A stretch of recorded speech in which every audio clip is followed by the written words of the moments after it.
dương thơ mạch đăng tha tao dương chi mà rồi cả lỗ si màn lít chẳng nó bồng chẳng nơi cái lại slide còn tơ ní cứ dương miền đài cái lại còn tớ chẳng cả lực mùi ní cứ dương ai thua ca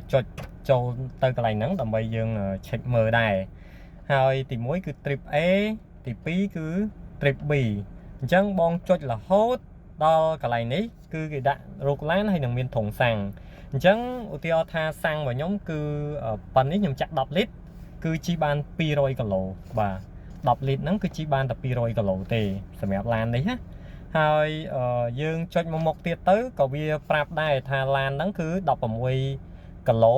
គឺស៊ី1លីត្របាទ16គីឡូគឺស៊ី1លីត្រអញ្ចឹងកន្លែងនេះគឺជាកន្លែងដែលយើងមើលបាទអញ្ចឹងកន្លែងនេះគឺ កន្លែង filter ឲ្យយើងមើលថាតើសាំងរបស់យើងជីបានប្រមាណគីឡូហើយក្នុង1គីឡូយើងស៊ីប្រមាណលីត្រគឺកន្លែងហ្នឹងហើយបាទអញ្ចឹងបងមានចម្ងល់អីទៀតអាចធ្វើការសាកសួរខ្ញុំបានអរគុណច្រើន